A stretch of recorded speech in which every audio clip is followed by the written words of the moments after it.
We're three docs talking about the breakdown.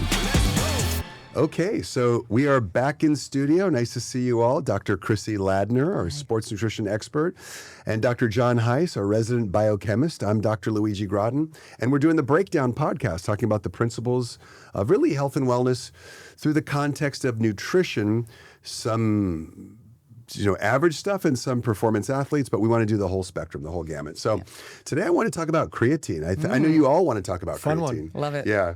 And since John is our resident biochemistry expert with his PhD and his big brain in biochemistry, I wanted to ask about ATP, man. Can you break it down for the audience?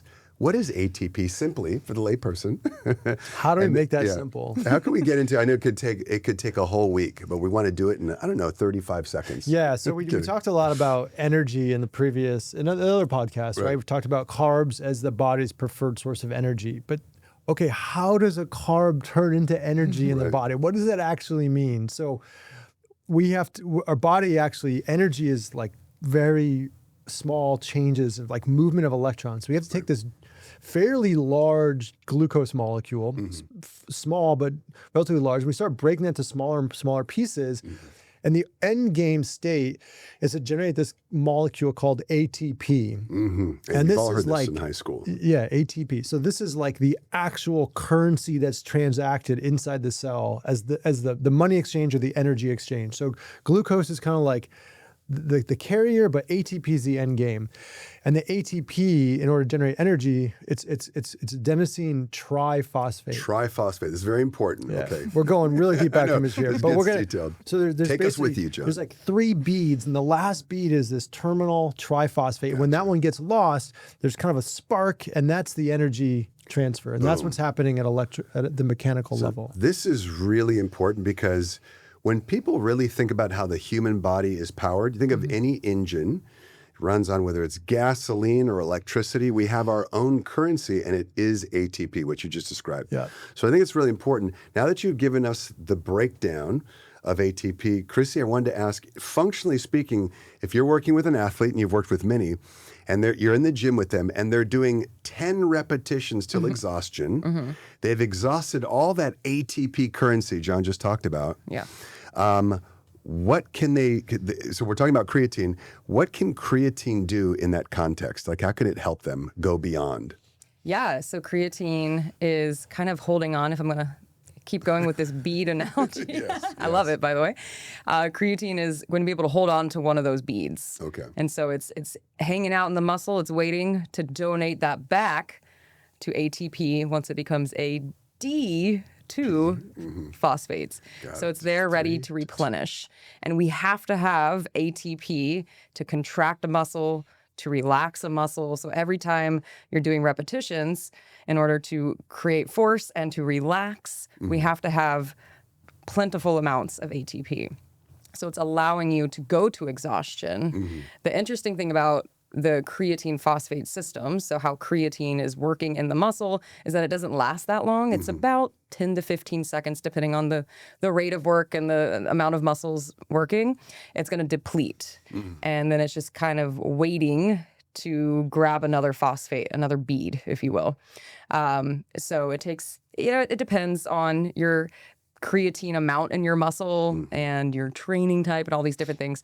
But it's going to take around, we'll say, an average of 90 seconds to kind of replete. So that's what I work with athletes on, is having sources of creatine, making sure you're topped off in your muscles, and then the type of exercise you're doing, so we know what your body's working and how it's using it. Okay.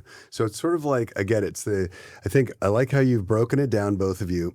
I do want to just make sure the audience understands from a functional perspective as a fuel, because we talked earlier about carbohydrates as like the jet fuel, as John said in one of the other episodes. If someone's just taking lots of creatine during a long bike ride, it's not really going to do anything for them, right? In terms of like, compared to like a carbohydrate fuel. Yeah, I mean, so this gets really interesting. Or will it? The body has different fuel types depending on the intensity and duration. So super long distance, it's going to be a lot of fats, some carbohydrates. middle distance is going to be mostly carbohydrates. And then you get to these short explosive bursts. That's where this ATP shuttling happens, where you're going to basically burn predominantly ATP and use this creatine to bring in another phosphate to regenerate ATP, and that's going to get burned again. So it's kind of this repeating cycle. And like Krissy said, that's this 5 to 10 second kind of burst of power. The reason people are taking creatine, though, is it's really a tool to help one train better so they can get more gains accumulated over time. It's also going to help in sports where you have lots of explosive power. So think, soccer players doing a quick sprint. That's going to be largely phosphocreatine based. Also, when they're running across the pitch or the court, it's also going to be, a carbohydrate based thing. So that athlete's moving back and forth between those fuel types. Okay, very cool. From the clinical perspective, Dr. Krissy, I wanted to ask injury. Are there? I guess we should talk about any of the. We're talking about the pros right now. It's providing that short-term energy buffer for the phosphate, so you can regenerate ATP, and then you break that ATP again, so you can do another rep or whatever you're doing. But are there any cons that you see, like in the clinical world, with like an athlete using creatine, or in the wrong amounts, or like in high doses, or injuries? Any issues? Yeah. So the biggest con that you'll hear, and it doesn't happen for everybody, of course, but that's going to be potential water retention. Some people may say bloating, or just like water weight gain, if you will. And I want to emphasize that doesn't happen for everybody. That's dependent on lots of different factors, how much you're taking, if you're doing what we call a loading phase, which we can talk about, or when you're taking it as well. Are you taking it with food, right? So there's lots of different variables that come into play. But that, let's say you ingest creatine, your body's going to store that with water, very similar to glucose. You store it with water. It's just the way our body likes to have it. And so if you're increasing your creatine amounts stored in your skeletal muscle, we're going to have more water pulled into the muscle, right? So it's not like you're gaining fat. And when people say bloating, usually bloating is referring to gas buildup or even fluid perhaps in the intestines. So you might feel that a little bit, but that would be more water being drawn in than it would be bulking or hydration of the skeletal muscle. And that can become an issue. One, it can be uncomfortable, or two, like body image concerns, right? That could make you a little more aware of your body. But I think when you're thinking in athletics, the power ratio, right, of the weight, the mass that your body has to the force production that the muscle can create, when we're getting into elite athletics, you really do have to be mindful of that. Or with endurance sports, and I know John knows a lot more about that too, of if you're cycling or running, you do need to be mindful of the weight that your muscles can push through, right? So if you're gaining weight quickly, even if it is a smaller amount, 5 or less pounds, that could have an effect on your performance, which in turn could increase your risk of injury anytime we're playing around with the body mechanics. What's an example of loading for you guys? I mean, I use creatine. Like, full disclosure, we're doing this amazing podcast. It's a lot of fun. And there is a product that we sort of work with and endorse. We don't need to get into all the specifics, but there's a lot of creatine in the market. I'm wondering, how do people generally dose this? Like, how do they start using it? Everyone has their own way, right? But I mean, Krissy made a good point, though. I think like the water weight, at most, you're talking about 4 to 5 pounds per person. So if you're a vegan where you're not ingesting a lot of creatine sources in your diet, you might see a large, like closer to 4 pounds. But if you're a meat eater who's already getting creatine from various food sources like meats, your possible weight gain is going to be smaller because you're already sort of topped off on creatine. So there's this analogy I like to think about like a reservoir, like a water tank, where if you're a vegan and you're not eating sources of protein, the water tank, your creatine tank's relatively empty. So by taking a creatine supplement, over time, you're gradually going to fill up that water tank. Now, whether you take 3 grams a day or 5 grams a day or 20 grams a day, that's just determining how fast that water tank is going to get filled. So that's the loading phase. So sometimes people do 20 grams a day for maybe a week. That's going to fill up the tank quite rapidly. And then they might drop it to a 3-gram maintenance dose where they're just kind of, as they're using it, they're kind of refilling it. So that's just like a pretty good analogy. with the loading phase. The other thing is that since you've got this water tank, creatine's not super dependent on when you take it. There might be a little bit of nuance there, but I think the old thinking was I got to take it before my workout because I want to get more reps at the gym. But you could take it at night, in the morning. You might even skip a day or two. But the point is that you've got this buffer, this reservoir tank sitting there helping you for the workouts. Yeah, I like the reservoir idea. I think helps for the audience, for anyone. Just imagine, it's like you say, it's not exactly specifically time dependent as long as you're making sure to replenish that source and getting it through. Let's talk a little bit about. Cool. I think people sometimes are curious, like, how does creatine help me get stronger or whatever the benefits are? 'Cause I think that there's a little bit maybe misunderstanding there. Yeah. I think it's super important.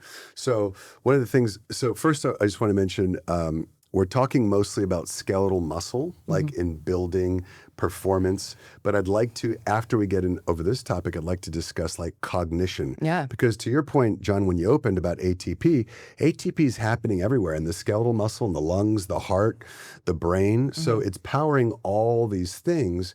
And we know as we age, not only are we losing functional skeletal muscle, but we're also sort of our levels of ATP production are going to be compromised, right? So we can get into that later about like cognition and then also with particular populations. You mentioned vegan, but I think women would be good to talk about as well. Yeah. Well, that's good because mentioning the cognition, because they do kind of work together in a similar format when you're talking about energizing, providing energy to the muscle.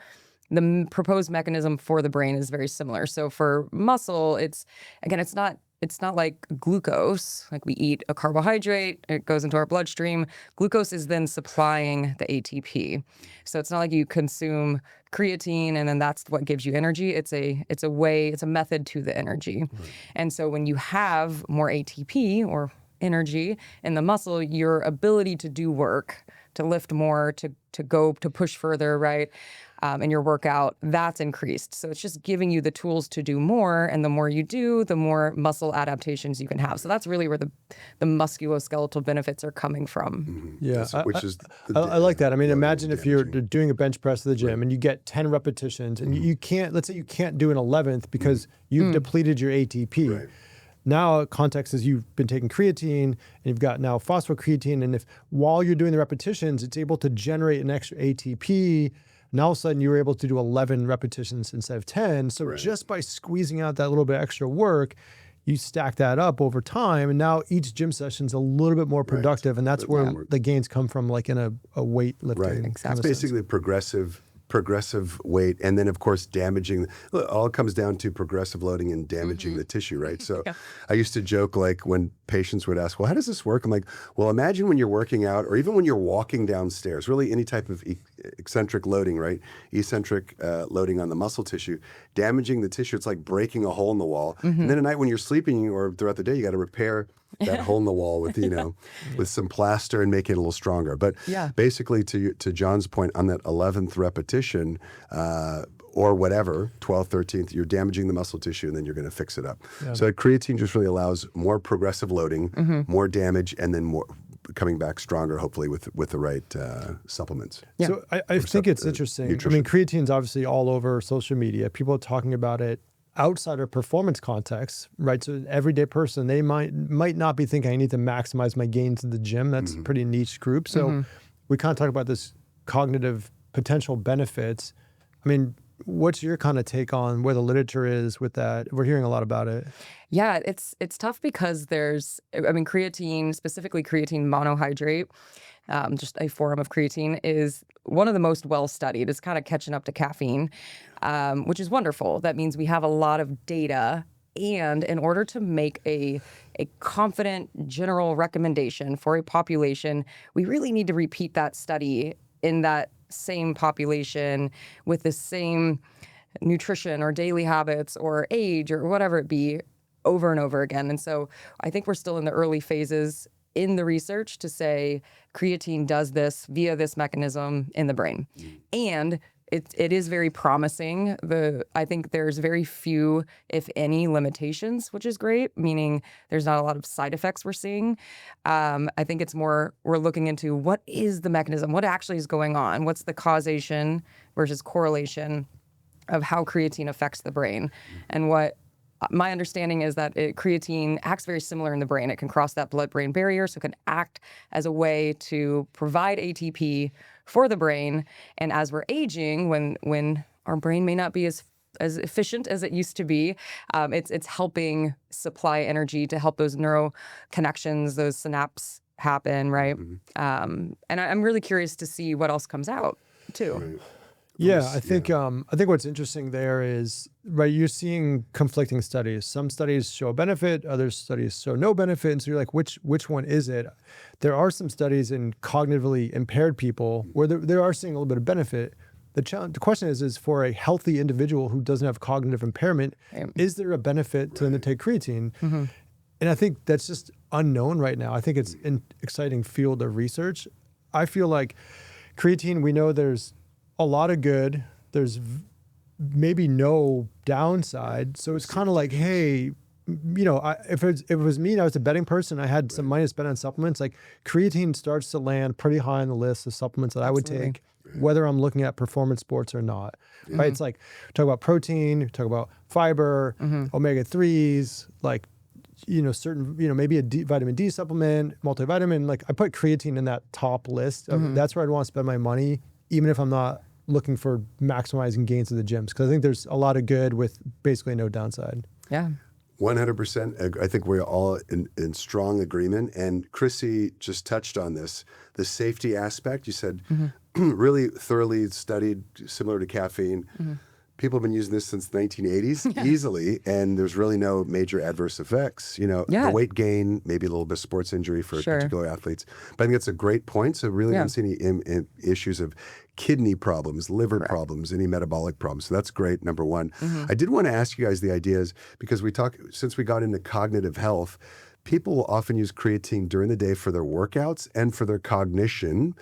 How about sleep time at night? At nighttime when you're sleeping, would someone want to dose up on creatine?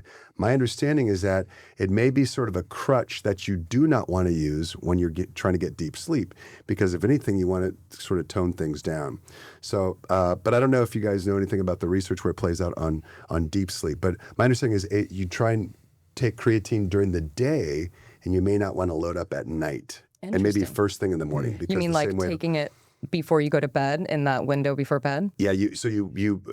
My understanding is the suggestion, and I should really look up some papers on this, but taking it right before you go to bed would actually support cognition, but not give you deep stage 3 and 4 sleep. Interesting. So it's good in the morning and throughout the day, but you probably wouldn't want to have it at night. But we should take a look at that. Well, I think that's why it's so interesting, right? Because that would be two potentially very different mechanisms, where maybe it helps with memory or strategic thinking, whatever it be, and does it disrupt sleep? So there's just so many nuances we need to know, but that's also why it's so exciting, because who knows what's going to come out. But I'll have to read up more on that one too. Commonly used, obviously, very popular. It's been time tested, as you guys are alluding to. Really no side effects or issues or major adverse things to worry about, but tremendous benefits. And of course, the literature is, I think like John was saying, we can kind of err on the side of, it looks like it's been really well tested over time. So I think it's great. I think the other thing is, it sounds like this, mythical compound, but it's literally found in animal meat, right? Because it's literally there to help animals move and like escape predators. Right. So it's not this like synthetic man-made compound. It's found naturally. Yeah, did you have a story about some fish that cannot produce? Are we can tell the fish story? Phosphocreatine. I think it's fascinating. We should probably end this episode on the fish story. Yeah, people will definitely remember this. Well, I think so this is I read this somewhere, but there's this fish species that apparently doesn't have a phosphocreatine system, and so to evade a predator, it's going to burn through as much ATP as it can to swim away as rapidly as possible. But since it doesn't have phosphocreatine, it's not able to replete its ATP stores.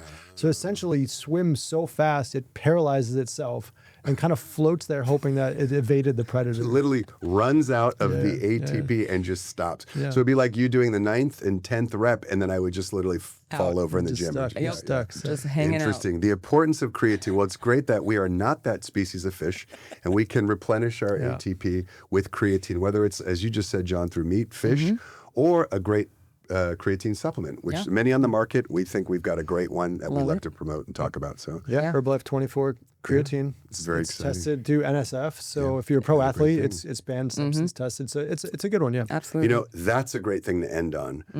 Can you tell us? You just mentioned NSF. I'm sorry, Krissy, I'm gonna put you on the spot.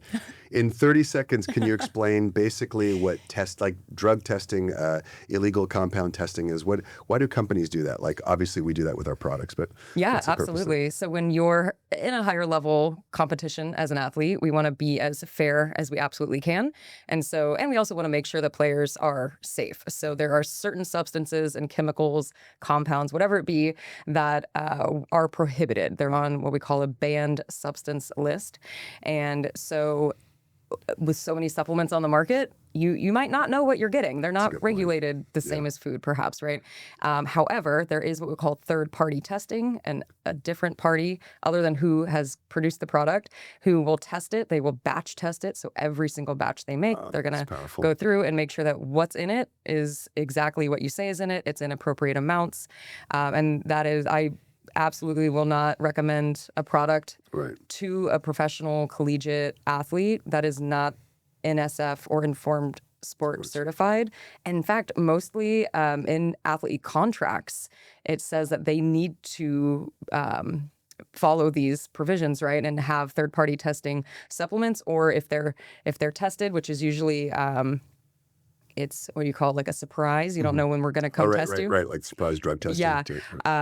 If they fail it, it's on them, right? So it's incredibly important. It's great. It's like an amazing insurance policy. Yeah. I'm super confident in the products. That's amazing. Yeah, it's interesting. That's a great way to end this episode, because we've obviously talked about creatine, the benefits, the pros, there are really no cons, but understanding the safety profile, how it works, the ATP primer, thank you for that. And the fish. And then, of course, the fish, which we'll never forget. And of course, the safety and the testing, which we love. So thanks, you guys, for this discussion on creatine. Super cool. Tons of people are using it globally. We know it's a really popular supplement, so I like that we were able to demystify some of the stuff about creatine. Thank you, Dr. John Heiss, Dr. Krissy Ladner. I'm Dr. Luigi Gratton. Until next time, thank you guys for joining us. 3 docs doing the breakdown. Appreciate it. Thanks. Thanks, Luigi. See you guys. We're 3 docs talking about the breakdown.